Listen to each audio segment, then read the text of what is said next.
नमस्कार, मैं हूं श्री नारायण तिवारी और आप देख रहे हैं नेशनल न्यूज।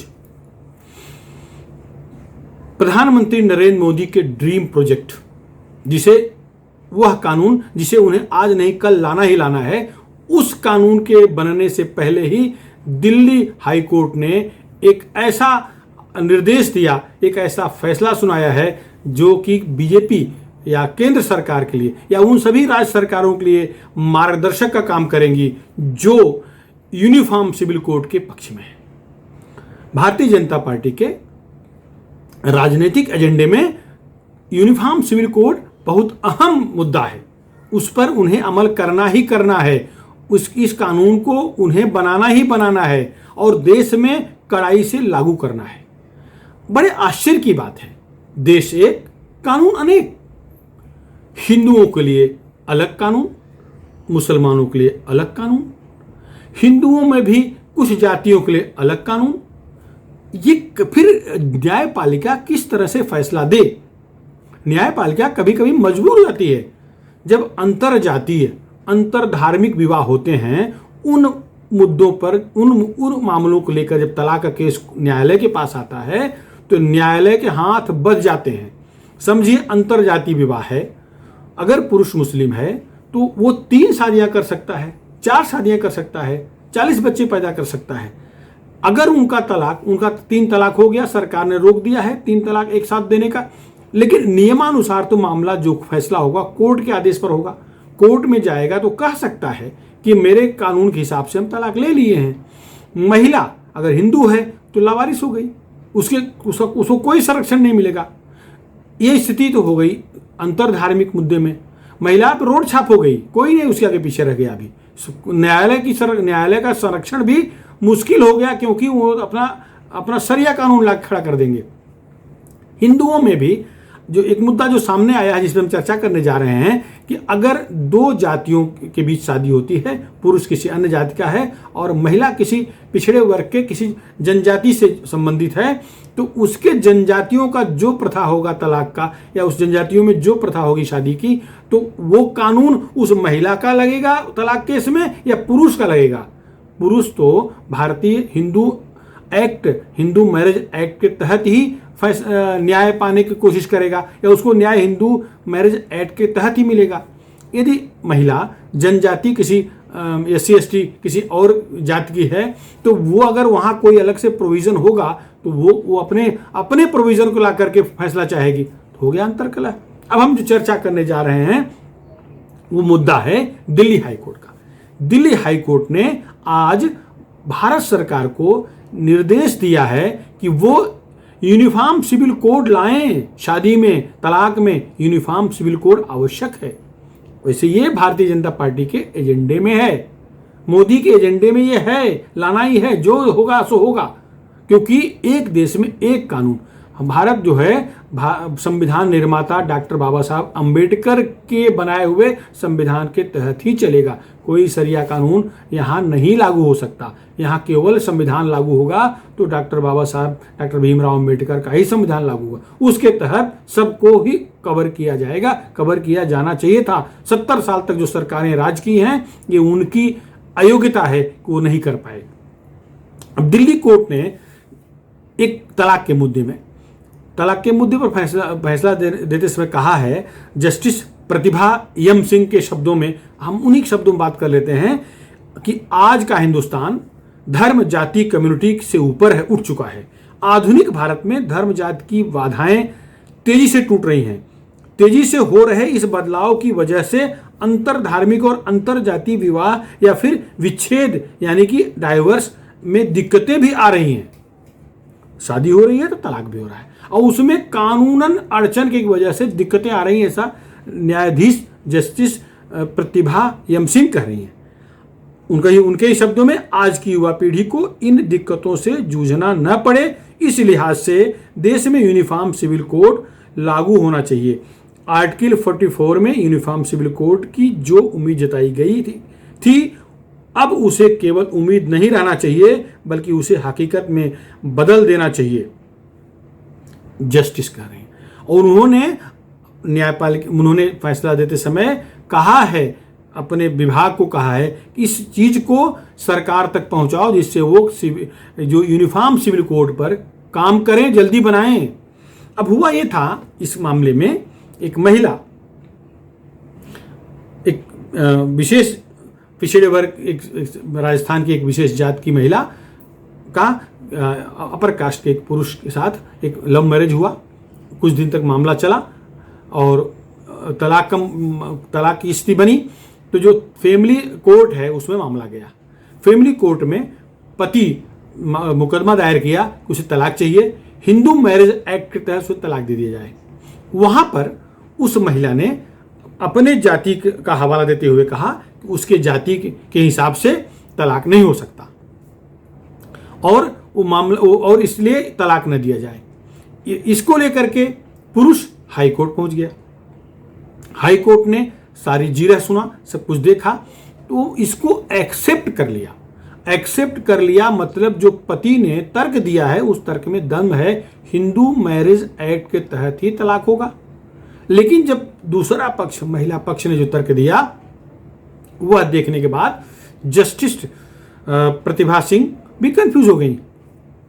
पुरुष के कानून के तहत माने हिंदू एक्ट के तहत फैसला दें या महिला ने जो तर्क दिया उसके तहत। वो कहती है उनके जनजाति जिस जाति के हैं, मैं जानबूझ के उस पर डिटेल नहीं दूंगा, किसी जाति का अपमान हो ऐसा मैं नहीं चाह रहा हूं, लेकिन उसके तहत तलाक नहीं हो सकता। वो नीचे फैमिली कोर्ट में भी कह चुकी है बात, यही तर्क हाई कोर्ट में भी पेश किया गया।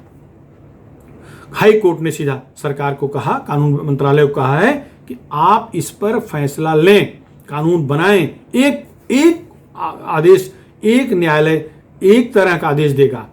एक माने अलग अलग तलाक के एक्ट नहीं होने चाहिए, यूनिफॉर्म सिविल कोड होना चाहिए। ये तो एक उदाहरण हो गया। ऐसे असंख्य मुकदमे पूरे देश में चल रहे हैं।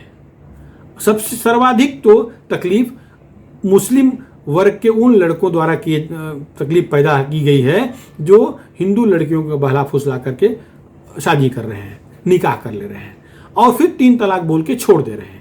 बहुत सारे एग्जाम्पल ऐसे हैं कि तलाक देने के बाद उनको छोड़ नहीं दे रहे हैं, काट कर बैग में भर करके कहीं नहर में डाल दे रहे हैं, कहीं होटल में छोड़ चले जा रहे हैं। या आप गूगल पे सर्च करिए, आपको मिल जाएगा। लेकिन ये एक मुद्दा हो गया और इसी को रोकने के लिए भारत सरकार ने, मोदी सरकार ने 3 तलाक बैन कर दिया। एक साथ 3 तलाक बोलने पर बैन है। जो 3 तलाक की विधा और असली तरीका है, एक महीने गैप दे करके पक्ष सुनने का तरीका है, उस तरह के तलाक पर बैन नहीं है। एक साथ झटके में गुस्से में 3 तलाक देना फिर हलाला कराना, इस पर बैन है। हलाला को बाकायदे कानूनन रेप माना जा रहा है, जिसमें रेप में आजीवन कारावास और फांसी भी है। अगर सिद्ध हो गया नाबालिग है तो फांसी भी है।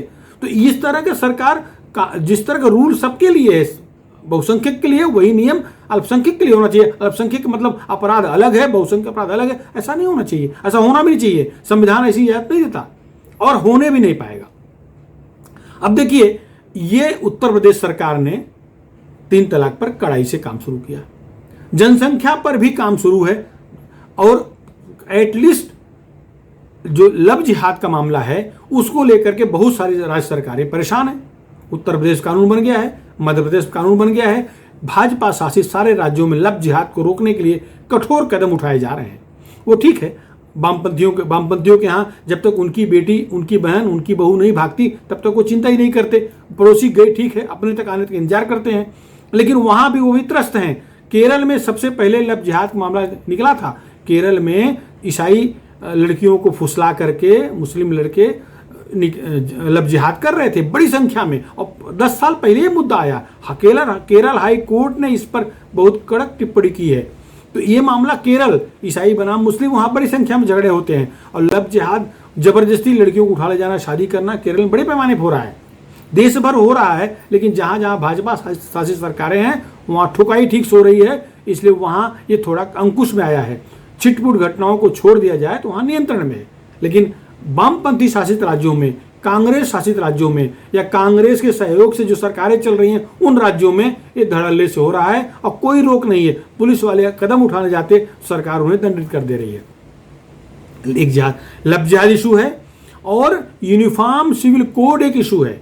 सबके लिए एक तरह से शादी हो, निकाह हो, जो भी है वो रजिस्टर होना चाहिए। तलाक भी हो तो कोर्ट में होना चाहिए। जिस तरह का तलाक का रूल है, शादी का रूल है, सबके लिए समान हो। एक ही शादी हो कोई कर सकता है। बहुविवाह हिंदुस्तान में न परवड़ने वाला है और न नियमानुसार परमिटेड है। बहुविवाह संभव नहीं है। यहाँ कोई जनसंख्या बढ़ाओ अभियान नहीं चलाना है। जितने पैदा हो गए उन्हें खिला लो, उन्हें पढ़ा दो, उन्हें अच्छा नागरिक बना दो, उन्हें आतंकवादी बनने से रोको, उन्हें चोर उचक्का बनने से रोको। ये आवश्यक है। पैदा करके छोड़ दो, चोरी करें, चमारी करें, मार खाएं, आतंकवादी बने, ये आवश्यक नहीं है। 2 ही बच्चे हों, ठीक से पढ़ाओ, उन्हें इस लायक बनाओ कि अपने पैर खड़े हो सकें। जिस भी धर्म के हो, मैं किसी धर्म की बुराई नहीं कर रहा हूँ। मैं धार्मिक हूँ, हर धर्म में मुझे आस्था है।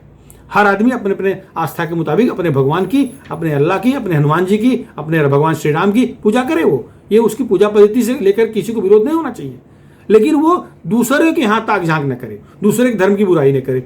अरे भाई, मुसलमानों में लड़कियों की कमी है, भरी पड़ी हैं। 4-4 शादियां करके 40-40 बच्चे पर क्या पैदा करके अब लड़कियां नहीं है अवेलेबल। क्यों किसी अन्य धर्म की लड़की पर ये कुदृष्टि डाल रहे हो? क्यों लव जिहाद का इशू बन रहा है? यूनिफॉर्म सिविल कोड अत्यंत आवश्यक है। अब तो हाई कोर्ट ने कह दिया, देखना 6 महीने में इस पर भी यह कानून भी बन जाएगा। अगर मानसून सत्र में नहीं बना तो निश्चित है शीतकालीन सत्र तक यूनिफॉर्म सिविल कोड लग जाएगा, कानून बनेगा। हो जितना विरोध होना है, जितनी शाहीनबाग करना है करें, लेकिन अब कानून बनना ही चाहिए, क्योंकि हाई कोर्ट भी मान रहा है, सुप्रीम कोर्ट भी इस बात से वाकिफ है कि जब जिहाद और यूनिफॉर्म सिविल कोड ना होने के चक्कर में बड़े पैमाने पर हो रहा है। मुझे एक मेरे परिचित एक रेलवे के अधिकारी मुस्लिम मेरे परिचित हैं, एक बार हंसी में कहें, उनके पास कोई महिला आई मिलने और महिला का उन दोनों का जो हाव भाव देखा तो मुझसे रहा नहीं गया। मैं पूछा क्या बात है, मैं उनकी पत्नी को पहचानता नहीं था, तो मेरे मुंह से निकला क्या पत्नी आई है क्या, परिचय भी नहीं कराया मेरा। वो कहता नहीं पंडित जी, पत्नी नहीं मेरी, ये मुझे पति मानती है। अरे पत्नी तुम्हारी? बोले हाँ पत्नी मेरी घर में है। तो बाद में बोलते मैं तो मुसलमान हूँ, मैं कर दूंगा। मुझे हंसी आई कि एक का पालन पोषण असंभव हो गया है, एक से पैदा हुए बच्चे ठीक से पढ़ें, ये बहुत कठिन हो रहा है आज के ज़माने में। दूसरा भी गले लगाने की सोच रहे हैं और ये कहते हो मैं तो मुसलमान हूँ। तो यह नहीं होना चाहिए। आप जो भी हो, भारत संविधान ने कहा एक शादी करना है, एक ही करना है। 2 बच्चे पैदा करने के लिए अगर परमिशन है 2 ही पैदा करना। खैर अभी ये नहीं आया जनसंख्या नियंत्रण कानून, ये आने जा रहा है। ये भी जनसंख्या नियंत्रण कानून भी चाहिए, यूनिफॉर्म सिविल कोड भी चाहिए। जिसको विरोध करना है करे। भारत का संविधान भारत में लागू होगा, दूसरा कोई संविधान नहीं चलेगा, यहाँ चलना भी नहीं चाहिए। हम सबको संगठित होकर के इस पर अमल करने के लिए भारत सरकार पर दबाव बनाना चाहिए। आप तैयार हैं ना इस बात पे? आप भी अपने तरफ से अपने स्तर पर इस बात का, इस तरह का माहौल तैयार करो कि भारत सरकार इस पर अमल करने के लिए मजबूर हो जाए, कानून बनाने के लिए मजबूर हो जाए। तो फिलहाल इस मुद्दे पर इतना ही। आपको हमारा ये वीडियो कैसा लगा? पसंद आया हो तो हमारे चैनल को सब्सक्राइब करके इस बात को जन जन तक पहुंचाएं, शेयर करें। धन्यवाद।